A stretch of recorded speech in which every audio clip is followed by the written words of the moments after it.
The dressing room was in a residential. They had a carpet covering the carpet, and there was a little thing. A man who helped build billion-dollar movie worlds sits alone on a park bench, hunched over a cheap sandwich.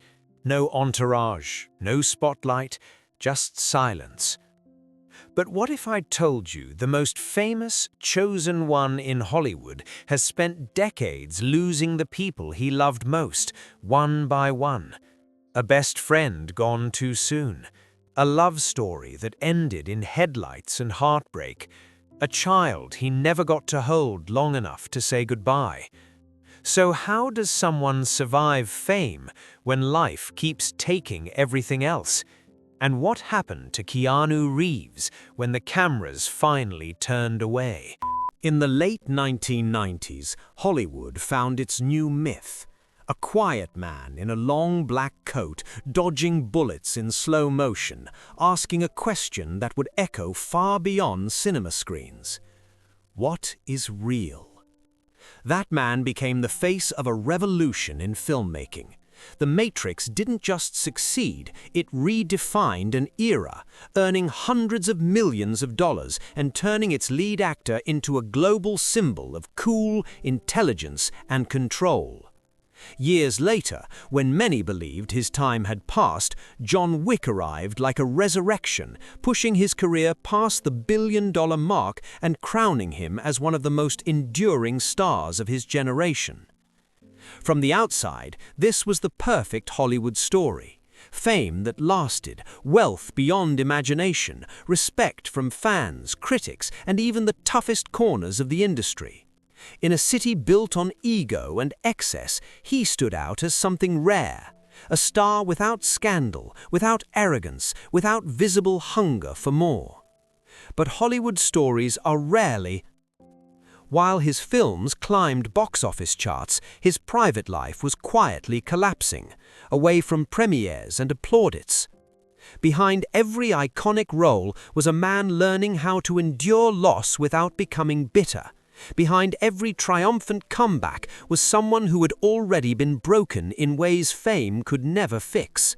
Success arrived, but it didn't save him. Money followed, but it didn't protect him. Applause grew louder, while his personal world grew What makes his story so haunting isn't just what he achieved, but what he This is not the story of a man chasing fame. Is smaller. To understand how someone so admired could live such a life of quiet sorrow, we have to go back, long before the fame, before the fortune, before the myths. Back to a childhood shaped by absence, instability, and an early lesson that nothing permanent should. Because long before red carpets and flashing cameras, his life was already marked by instability. He was born into a family that never truly stayed together long enough to feel like home. His father struggled with addiction and disappeared early, leaving behind not just an absence, but questions a child was too young to ask and too old to forget. By the time he could understand what abandonment meant, it had already shaped him. His mother did her best to keep life moving forward, but forward often meant constant movement, city after city, school after school, new faces that never stayed long enough to become permanent. With every move, friendships reset to zero. Roots were never allowed to grow. Home became a temporary idea rather than a place. In classrooms, he didn't shine. He struggled with dyslexia, falling behind in a system that rewards speed and uniformity. Teachers labeled him distracted. Some classmates labeled him slow. Words on a page refused to behave the way they did for everyone else, and with each failure came a quiet erosion of confidence. He wasn't the loud kid who fought back. He learned instead to stay silent, to observe, to endure. Sports offered a brief escape, hockey especially. On the ice, rules were clear. Effort mattered more than words. But even that dream ended early with injury, reinforcing a painful lesson he would learn again and again. Nothing he loved was guaranteed to last. By his teenage years, he had already lived through more upheaval than most people face in a lifetime. Stability was something other families had. Security was something other kids expected. For him, life felt like a series of exits without entrances, endings without explanations. Yet somewhere in that chaos, something unexpected began to form. The same loneliness that isolated him also sharpened his inner world. He read slowly but deeply. He listened more than he spoke. He developed a sensitivity to emotion, his own and others, that would later become his greatest strength on screen. Pain taught him empathy. Silence taught him presence. Acting didn't arrive as a dream of fame.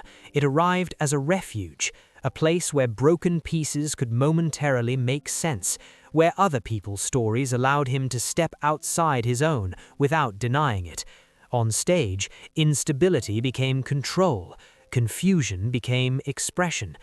There was no safety net when he chose this path, no famous relatives, no industry connections, no guarantee that this fragile sense of purpose would survive reality.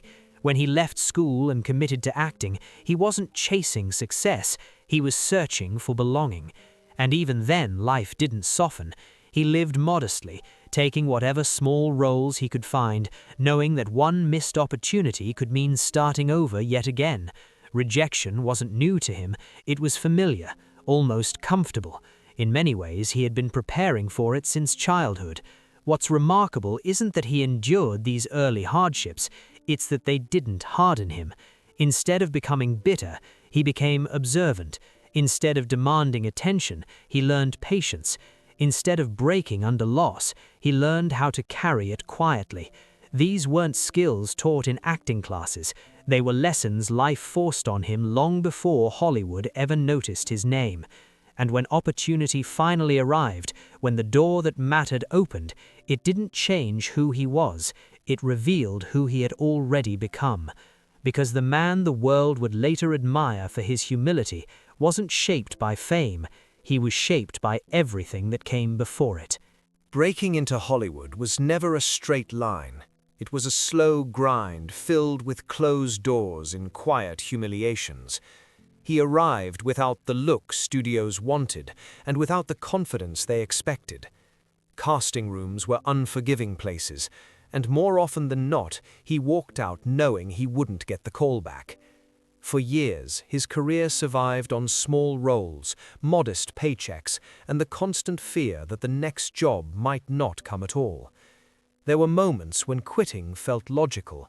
He was told he wasn't expressive enough, that he spoke too softly, that his presence lacked the explosive charisma studios preferred. In an industry obsessed with noise, he was introspective. In a system that rewarded certainty, he carried doubt. Yet that doubt became fuel. Instead of forcing himself into a mold, he leaned into restraint. He studied movement, silence, and subtlety. He learned that sometimes emotion speaks loudest when it barely speaks at all. While others chased attention, he focused on craft. While others sold themselves aggressively, he waited, patiently, almost stubbornly for the right opportunity. That opportunity arrived not with instant stardom, but with credibility. A breakout role placed him in front of a global audience, but it was speed that changed everything. The film was a commercial success beyond expectations, transforming him overnight from an uncertain actor into a bankable leading man. Offers followed, money followed, recognition followed. For the first time, the future didn't look fragile. Then came The Matrix. The role demanded more than acting. It demanded physical transformation, philosophical depth, and emotional restraint. He trained relentlessly, pushing his body beyond comfort, embracing the pain that came with precision. When the film was released, it didn't just succeed, it altered pop culture itself. The imagery, the questions, the tone, it all became iconic. And with that success came a choice few actors are brave enough to make. Instead of maximizing personal profit, he quietly gave away significant portions of his earnings to crew members, people whose names would never appear above the title. He shared his success not as a gesture for publicity, but as a reflex shaped by years of scarcity and empathy. At the peak of this ascent, while his career was solidifying into legend, life struck with brutal timing. Just as the world was celebrating his rise, his personal world began to unravel. Joy arrived briefly, then vanished. Loss followed loss, and while the industry saw a man conquering Hollywood, he was learning how to function through grief without allowing it to destroy what he had built. This period became the defining contradiction of his life, professional triumph paired with private devastation. He didn't retreat, he didn't collapse publicly. He showed up to sets, delivered performances, and carried on as if stability still existed. But behind that composure was a man whose emotional foundation had been shaken beyond repair. The turning point wasn't just about success, it was about endurance. From this moment forward, every achievement would be shadowed by memory. Every celebration would be quieter. Every victory would come with the awareness that nothing is permanent, not even happiness. And yet, he continued. Because for him, acting was no longer just a career, it was structure, purpose, a reason to keep moving when stopping would mean facing grief head-on. What the audience saw as momentum was in reality survival. And as his career reached heights most actors never touch, the cost of that survival was about to become impossible to ignore. At the exact moment his career solidified into something unstoppable, life delivered a blow so quiet and so devastating that no headline could ever capture it. In late 1999, while the world was still processing the cultural shockwave of The Matrix, he was preparing for a future that finally felt hopeful. He and his partner were expecting a child. For the first time, the idea of building something permanent didn't feel dangerous, it felt possible. Then, without warning, everything collapsed. Their daughter was stillborn.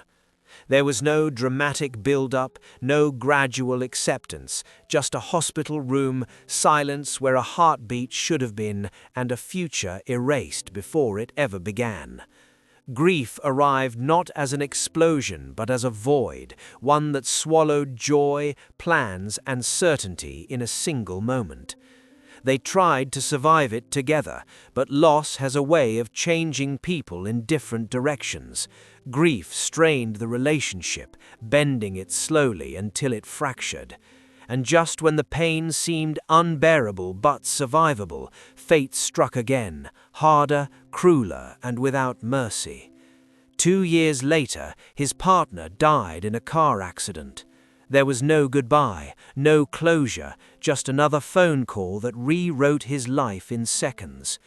In the span of a few years, he lost his child and the woman he loved. For most people, that would have been the end of the story. A retreat from public life, a disappearance, a collapse. Instead, something more unsettling happened. He kept working. Films continued, press tours continued, smiles appeared on red carpets. The industry celebrated his professionalism, unaware or unwilling to acknowledge the cost of that composure. He became known as reliable, disciplined, and calm. But beneath that surface was a man navigating grief without a map. And then there was his closest friend. Before fame, before fortune, before everything, his best friend had been there. They shared dreams, conversations, and a belief that survival was possible. That friend died suddenly from a drug overdose, right as his career was gaining traction. Another loss, another hole where certainty once lived. Success didn't pause to let him breathe. The Matrix sequels generated massive revenue, cementing his legacy. Action figures, posters, and philosophies inspired millions. His image became global property, and yet the more iconic he became, the more withdrawn he grew. Hollywood is built to reward excess, yet he moved in the opposite direction. He lived modestly, he avoided spectacle, he donated quietly, he gave away millions to cancer research and hospitals, motivated not by branding, but by memory. Illness and death were no longer abstract concepts to him, they were personal. Then came the long silence. For years his career slowed, leading roles became scarce, the industry moved on as it always does, younger faces replaced familiar ones. Many assumed his time was over, but tragedy had taught him patience. When John Wick arrived, it wasn't marketed as a resurrection, it was released quietly, almost cautiously. No one expected it to become a phenomenon, yet audiences responded, not just to the action, but to the grief embedded in the character. A man who loses the last connection to love and responds not with speeches, but with resolve. The parallels were impossible to ignore. The franchise exploded, box offices surged. Once again he stood at the top of Hollywood, older, scarred, but unbroken. The world celebrated his return as if it were a comeback story. But for him, it wasn't a comeback. It was continuation. The tragedies never left. They didn't resolve neatly. They didn't transform into motivational slogans. They simply existed, woven into who he was, shaping every choice, every silence, every act of kindness unnoticed by cameras. Each success came with ghosts, each achievement echoed with absence. And yet, instead of becoming cruel, he became gentler. Instead of isolating himself in bitterness, he chose generosity. Instead of demanding more from the world, he asked less. The industry praised his humility, but few understood its origin. It wasn't virtue signaling, it was survival. Because when you lose everything that once defined happiness, you learn a devastating truth. Success doesn't protect you. Fame doesn't heal you. Money doesn't bring people back. All you can do is decide who you become after loss. And his choice to remain kind in a world that gave him every reason not to be may be his greatest achievement of all. After repeated loss, his private life didn't rebuild itself in grand gestures or public declarations. It became quieter, smaller, more carefully protected. While other stars filled headlines with marriages, scandals, and constant reinvention, he chose distance from noise, from spectacle, from anything that demanded explanations. He never rushed to replace what was gone. Relationships, when they appeared, were kept deliberately out of the spotlight, not because of mystery, but because of memory. He had learned that love, once lost, leaves scars deeper than fame can ever reach. Guarding his personal life became a form of self-preservation, not secrecy. He lived alone for long stretches, no public displays of luxury, no need to prove success. The simplicity wasn't an image, it was necessity. After grief, excess feels hollow, silence feels safer. Friends describe him as present, attentive, and deeply empathetic. He listens more than he speaks.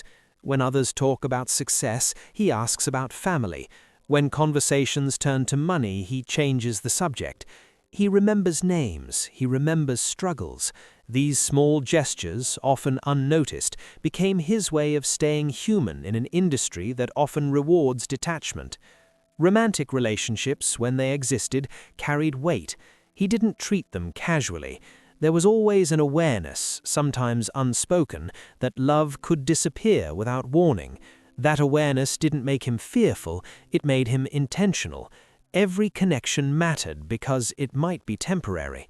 He never had children after his loss, not because he didn't want them, but because grief reshapes possibility. Some doors, once closed by tragedy, are never reopened the same way. This absence wasn't a wound he displayed publicly, it was one he carried privately, woven into the fabric of his daily life. Public fascination often misread his solitude as sadness, but solitude for him wasn't emptiness, It was balance, a space where memory could exist without being exploited, where grief could breathe without being turned into a headline. And then, later in life, something unexpected happened. He allowed love back in, not as a replacement, not as a rescue, but as a companion to who he had become. The relationship was marked not by spectacle, but by calm. No dramatic reinvention, no attempt to rewrite the past, just presence, acceptance, mutual respect. For the first time in decades, his personal life wasn't defined by loss or by avoidance of it. It was defined by honesty, by acknowledging pain without letting it dominate every future possibility. This evolution didn't erase the past, it integrated it. What makes his personal stories so powerful isn't the absence of struggle, it's the refusal to let struggle define his identity entirely. He didn't turn pain into bitterness, he didn't weaponize it, he transformed it into compassion for himself and for others. In a culture that often equates vulnerability with weakness, his quiet endurance became a form of strength, not loud, not performative, just real. And as the years passed, one thing became clear. The man the world admired for his kindness wasn't performing a role. He was simply living with the consequences of loss and choosing every day not to let those consequences turn him into someone he didn't recognize. Today, he stands as one of the most recognizable figures in modern cinema, not because he demands attention, but because he never does. His career continues to thrive. New projects arrive steadily, audiences still line up, studios still trust him. On paper, he has everything most people spend their lives chasing. And yet, what defines him now isn't success. It's how little he lets success define him. He lives without spectacle. He moves through the world quietly, often unnoticed, often alone, often kind in ways that never make headlines. He gives generously, not for recognition, but because loss taught him how fragile life really is. Hospitals, research foundations, film crews, many have felt his support without ever being asked to thank him publicly. He still rides public transportation, still eats alone, still listens more than he speaks. These moments are not statements, they are habits formed by someone who understands that attention is temporary, but humanity is not. Professionally, he has nothing left to prove. John Wick cemented his legacy as an action icon across generations. His earlier work reshaped science fiction forever. His presence alone now carries weight, calm, disciplined, trustworthy. In an industry addicted to reinvention, he remains consistent. But the most important evolution happened off-screen. He learned how to live with grief without letting it define every decision. He learned that joy doesn't return the same way it leaves. It comes back softer, quieter, and more fragile. He learned that happiness isn't a permanent state, but a moment you learn to recognize before it passes. Most importantly, he learned that kindness is not weakness. Kindness is what remains when ego is stripped away, when ambition has already been fulfilled, when loss has removed the illusion of control. For him, kindness became a response to pain, not a denial of it.